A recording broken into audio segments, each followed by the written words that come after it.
Hey, thank you for stopping by. This is my best selling book on Amazon.com. It is called Do Dragons Fart by S. Ian Donald.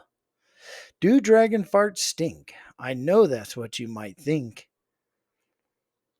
All the books of old, all the stories of gold. They say dragons are not real, or all dragons do is steal. I knew a dragon once named Snow. I was lucky enough to see her grow.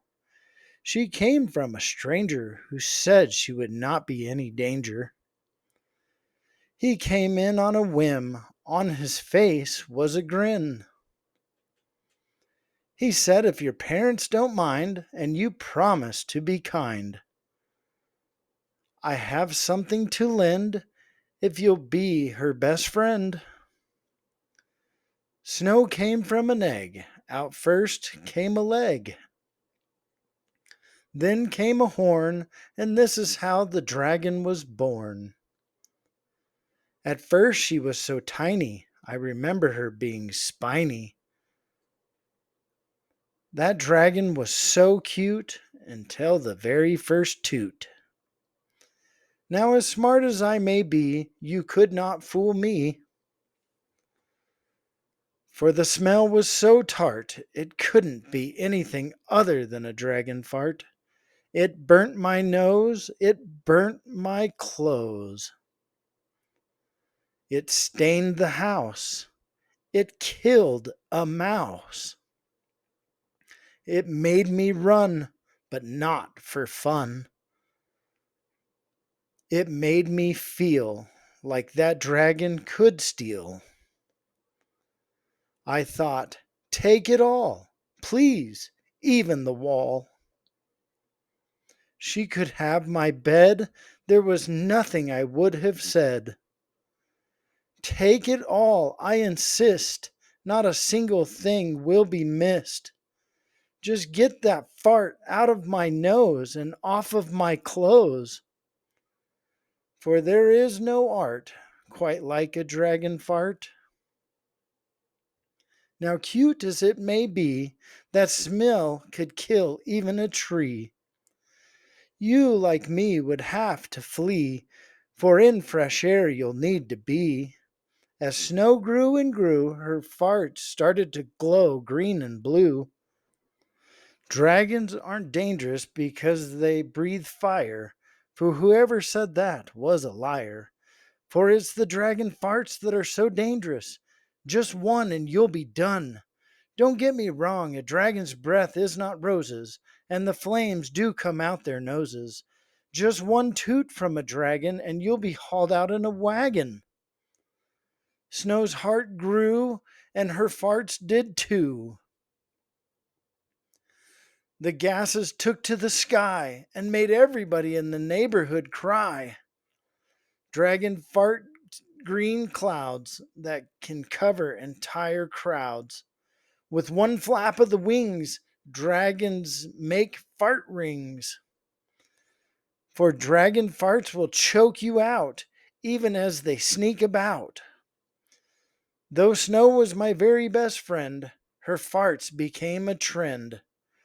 A smell so unbelievably bad, she often made my dad mad. As darling of a dragon she could be, she started getting a little big for me. First she outgrew the bed, as a reptile she never really shed. Eventually she got so big she couldn't even sleep on the couch. This dragon grew so fast, and everything we did was a blast. I could take her to camp, because she would be my lamp. I couldn't take her to the zoo, I was afraid of who she would chew. Snow the dragon got so large, she realized she was in charge. My parents started to say, hey, someday I would cut them off with a no way, not today. Snow could no longer fit through the door, not anymore. She could not fit inside, she was just too wide. She could no longer fit in the yard. Her size was becoming too hard. I could sit on her spine. We would fly higher than light could shine. She was true, and I was too. We loved our life together. We had a mental tether. Looking back, our life together was whack. She began to start to scare with more than a fart. Dragon teeth are so sharp, playing people's minds like a harp. When she would sneeze, it would flare, and if you were close, it would burn your hair. Snow would fart and giggle with glee.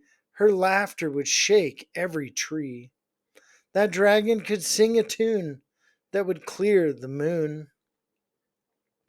That one dreaded day came, after which life was never the same. I had to keep my word. I had to be kind.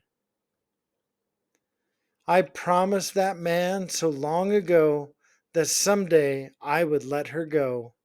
We cried and cried as we said goodbye.